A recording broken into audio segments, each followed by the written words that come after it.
What is up, everybody? Welcome back to the channel. My name is Kid Vision. It is that time of year. I am starting my lists. I already did my Spotify wrap and talked a little bit about my favorite songs of the year, but this is the top 10 albums of the year. I have some honorable mentions. We're just going to get right into it because this isn't the typical type of video on my channel. I'm just going to be talking about the music that I listen to, instead of reacting and giving you a whole intro.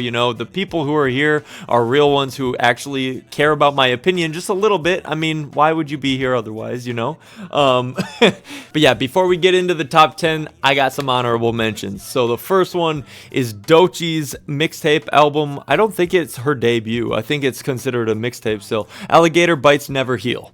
I saw her Tiny Desk concert and that inspired me so much, and it made me go back to the album. I'm not gonna lie. I listened to it way back when it came out and I wasn't like shocked. It is totally growing on me. So that's why it's an honorable mention. I haven't spent the most time with this album, but it is the album that's growing on me the most right now, currently. Number 2, honorable mention. This is gonna shock a lot of people. It's Kendrick Lamar's GNX. That's just because it's way too new. I cannot give an album of the year award to an album that came out like 2 weeks ago. This is my favorite album currently. I listen to it every day, but it just felt wrong putting it in the top 10 when it's only been out for 2 weeks, because all of these albums, I've had time to like digest them and they've aged since they've come out, and this one hasn't, so it's in an entirely different category. Last but not least, my third honorable mention is 98 Warhol by Dero.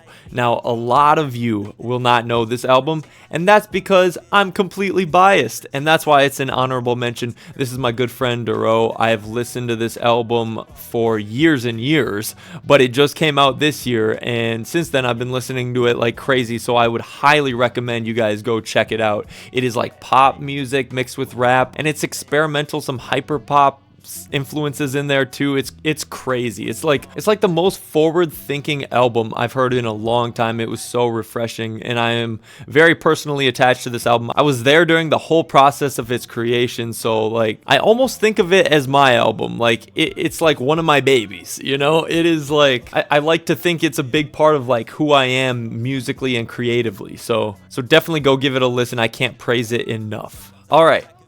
Top 10 albums of the year. Coming in at number 10, we've got Bando Stone by Childish Gambino.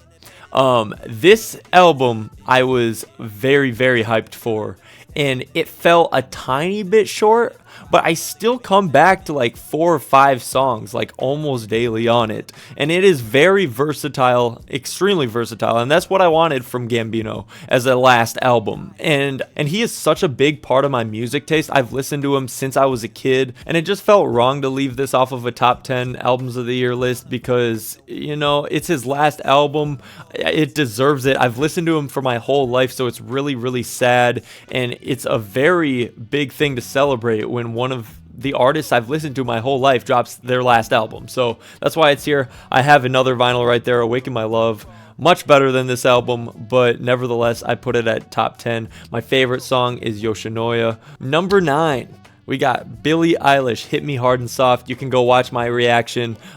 This album is such a vibe. Like, it truly feels like you're floating underwater, like almost drowning, like in a sea of blue. Like, the album is very vibey, and I listened to it today. I worked from home and I just had it in my headphones and I was just put in a trance. The most important thing about this album is that she is still experimenting with her sound. Even after being like one of the biggest stars in the world, like, she is still experimenting and she's taking risks, and that's what I love in an artist. Chihiro is my favorite song, and the ending of L'amour de ma vie is amazing. Like, I've never heard Billie Eilish auto-tune like that, and yeah, this is definitely, I mean, it's nominated for a ton of Grammys for a good reason, in my opinion, and I hope it wins some. Number 8, we got Schoolboy Q, Blue Lips. Now, this came out way back at the beginning of the year, and it has aged like fine wine, bro. I feel like a lot of people I feel like a lot of people probably have this in their top 10 albums of the year. Hip hop fans, anyway. I saw it on a ton of my friends, like Spotify Wrapped, and man, this is so versatile, and it's just so crazy how he came back after like quite a long time. Like, he doesn't drop too often, and he's still got it. Like, he sounds like he's in his prime. He just lets so much of his personality like shine, like every single delivery, and the flows are crazy and things are very catchy. This is crazy, guys. Like, the track list is ordered so well. Like, Pop is like such a banger. Pop, Thank God for Me, Blue Slides, and Yearn, right in a row, like back to back to back to back, is incredible. Like, the best 4-song run on any album this year, I will say. I mean, yeah, I'm taking a look at the 7 albums above it, and I'll stand by that. Like, this is the best 4-song run on this whole list. Number 7, we have Logic, Ultra 85. This is an album I've waited for since high school, which is 2016 for me. So, like, come on, the hype was so unreal. It could never live up to my expectations, but go watch my reaction video, guys. Like, this blew me away regardless of my high expectations. It is exactly what I wanted from Logic. He's just being himself. He's in rap mode. Like, he's not making silly shit. Like, even when he does, like, you bugging me like zzz, like on Teleport, he says that, and it doesn't even come off as corny, in my opinion. Like, that's one of my favorite songs. Actually, that is my favorite song, I will say. But then also Ghost in the Machine is incredible as well. Such a cinematic album, and I'm glad we finally got it, and it paid off. And I never thought, like, I haven't listened to Logic in like 7 years, guys. Like, regularly. So, like, this was such a shock to me. Like, I keep on giving him a chance, and he finally paid off, and that feeling alone was enough to put it at number 7, and I have been listening to it still, so it is aging pretty well, in my opinion. Coming in at number 6, we've got Chromacopia by Tyler, the Creator. This is definitely the most recent album on this whole list, and it made it up to number 6, so that's telling you something alone. But, like, guys, Tyler, the Creator has one of the best album runs of any hip-hop artist in the modern age. Like, nobody can deny his discography is, like, up there now. Like, this is where he proved himself. Everything is so cohesive, and it's so detailed, and it's just, like, this experience, listening to this through, was amazing on camera. Like, you can go watch my reaction, but listening to this in the car and like just listening to this front to back, like when I work, it's such an enjoyable experience. No skips.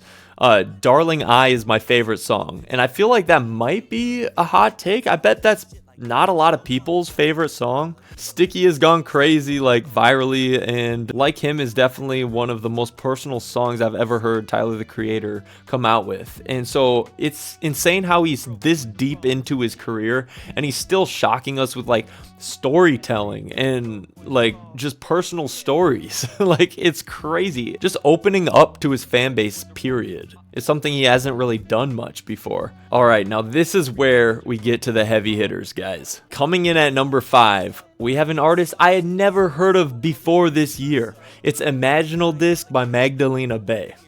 This album is incredible. Like, a true cinematic experience. I haven't heard something this well produced in a very long time. Like, it's super inspiring. Like, the first time I heard it, I was like, I don't think I did this reaction on the channel. Each song is like so different from each other, but you can tell they have a sound, and it's so refreshing to listen to this because I think it's considered like synth pop or even progressive rock at times. Like, I don't know what it is, but I love it so much. Vampire in the Corner into Watching TV is the craziest, like, back-to-back. You know, every song has its perks. The song I played the most, though, was The Ballad of Matt and Mika, just because of that one little bass part that just, like, shocked me the first time. Like, it sounds so good in the car, and it's just such a celebratory, happy song. Anything on this album, honestly, can put me in a good mood. And that's what I really like about this album. And the shock factor alone of like finding a new artist and liking an album this much just does not happen to me often. And so that's why it's in my top 5, guys. Coming in at number 4, we have Brat by Charli XCX. I reacted to this on the channel. It has definitely been a memorable album of the year. Like, I can see myself a decade from now looking back at this year and being like, oh yeah, that's when Brat came out. Like, just a pop culture, it shocked pop culture. Like, the whole Kamala Harris thing was being covered. Like, Kamala's so Brat. That term alone, I think, is in the dictionary.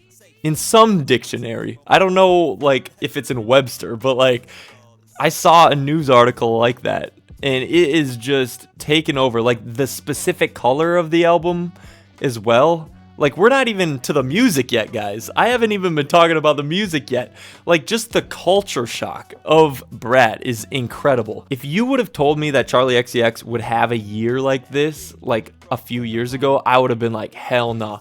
Like, I bought this album like 7 years ago. I was ahead.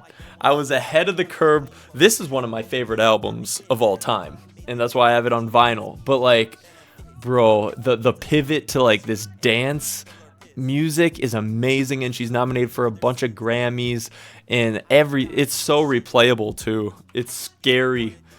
It's dangerously replayable. And my favorite song, hands down, this was probably the easiest one for me to answer, is Sympathy is a Knife. I don't know how that song is not bigger.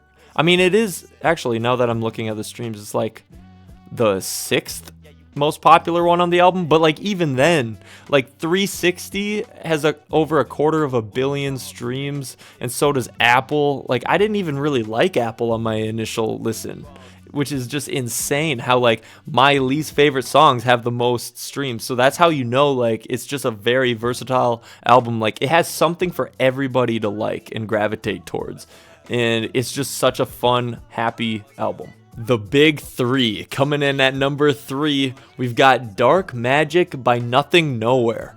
This is also an album I feel like not a lot of people will know, and it does not get the recognition it deserves. It is by far the least well-known album on my list, but Nothing Nowhere has been in my Spotify Wrapped like every year for the past 5 years. He is one of my favorite artists. I don't know why he's not more popular. He's kind of like the emo side of rap music. And this album specifically, like, he does so much, guys. He does indie, he does, like, just emo music, like pure emo music. But this album specifically he made as a rap album. And I was waiting for this for like years because I knew he could do it.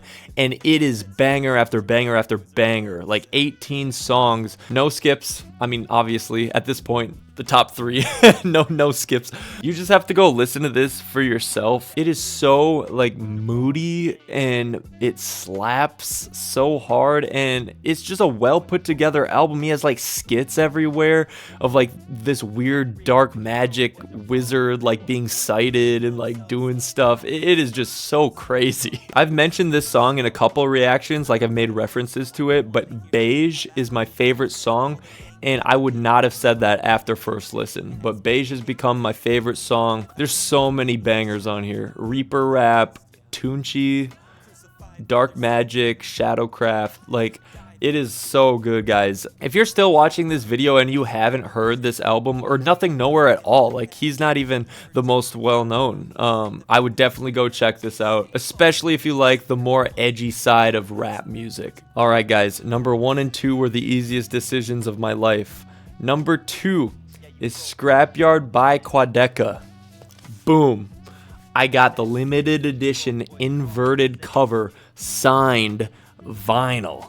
The coolest vinyl I own. He puts in so much care and effort into these. Like, look at that. It's so sick. And the back, man, is so cool. I love this artwork. This was such a shock because it started with 5 EPs with like 3 or 4 songs on them each, and he combined all of them at the very end into one album, and they're basically his throwaways, which is crazy. I Didn't Mean to Haunt You is one of my favorite albums of all time, any genre, and this was the follow-up of like The Leftovers, and this is still my second favorite album of the year, which is insane. It is like indie mixed with, it's just experimental. It doesn't have a genre. There's so many different genres on it. All the songs are completely different. My favorite songs, guys, are back to back. It's the last 2 songs. It's Guide Dog into Texas Blue, like the most enjoyable 2 songs back to back that you'll ever hear. It puts you in such a good place. I reacted to this on the channel, and I wrote a review of it like on one of my runs. Like, I did this thing this year where I would post on social media like what I listened to during my runs, and I would like summarize the album at the end. I described this album by painting a picture. It was like, imagine sitting on the porch of a farmhouse like at sunset and looking out at all the fields and just being content with your life and not worrying about anything. That's kind of how I picture those last 2 songs. And Guide Dog was actually my alarm in the morning for like most of the year. So it sounds like he's coming out with his next studio album this next year in 2025, so I cannot wait for that. If you haven't listened to this, Anthony Fantano even gave it a 10. I don't know if you're familiar with him, but big music reviewer, highly respected. But yeah, I'll always remember Scrapyard coming out this year. And that brings us to number 1. I did not expect this at all, guys. Never really got into his music too deep until last year, but this just confirmed it. It's JPEG Mafia's I Lay Down My Life for You. You can go watch my reaction. I think this was the most hyped I've ever been during an actual reaction. It was like song after song after banger, like back to back to back. There's no skips. Every song is very different. It's like the most creative production I've ever heard in my life. It was like I was listening to music for the first time again. Yeah, I don't know. It was like trying to interpret a new language. It was crazy. First of all, it starts off with like 2 of my favorite songs on the entire album. But my favorite is definitely either On or Off the Drugs. I think he sampled like a Future song and told an AI to make it into like a soul sample, and it did, and then he chopped that up, and then he rapped over it, and then the guitar he added on to, oh my god.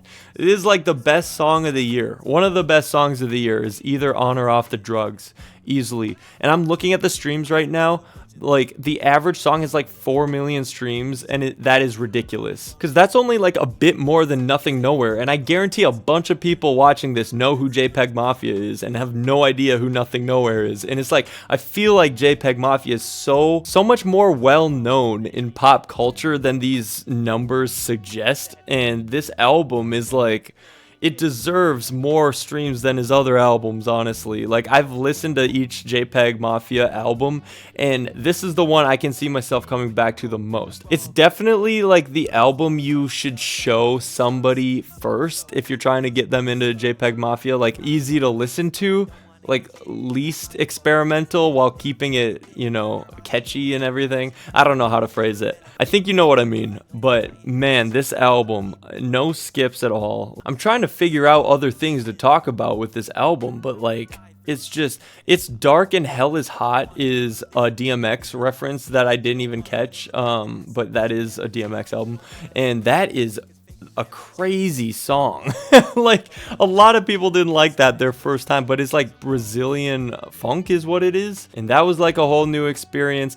Ex-Military and Jihad Joe back to back is so hype. I could see mosh pits happening to those like no other. Right after Vulgar Display of Power as well. Like, every single song, I'm looking through this, it's insane. Easily the most replayable album on this list. I had a lot of these songs in my top 100, if not all of them. Like, all of these albums, I for sure had like 2 or 3 songs in my top 100, but this one had like so much more. So that's just a telltale sign of like, yeah, this was easily my most replayed album of the year. And there we have it, guys. Let me know what I missed. I know everybody has their own opinions, and I haven't heard every album in the world. So, I mean, these are the top 10 albums that I've heard. So please comment your favorite albums below that I missed, and I'll go check them out, and maybe I'll even do a review of them, depending on how much each album is suggested. Like, that's what I go off of. So, if you want me to react to something, guys, definitely leave a comment. What would you agree with on this list? Let's keep it positive in the comment section, you know? I look forward to doing this video like every single year, so it'd be awesome to just shed some light on like a shared opinion of ours. But anyway, guys, I'm gonna wrap it up here. Stay tuned for my top 50 songs of the year list. I am putting that together right now. It's a much harder task than albums because there's only 10 of them, and I know them like front to back, so I can easily talk about them. But like the top 50 songs, you know, is going to be more of just like a quick mention and like one sentence why. So stay tuned for that next week. But if you're still here, you are a real one, because this isn't a typical video on the channel. You know, this isn't a reaction. You give me motivation to keep on doing this. I know I don't have the biggest fan base, but we're slowly growing it organically, and that's how I want it. I don't profit off of ads. I don't do sponsors. I don't do Patreon. Like, I literally just do this channel for fun, and because I'm listening to this music anyway, so I might as well record it, you know? So, but anyway, have a great rest of your week, and definitely stay tuned for my reactions on New Music Friday. All right, peace.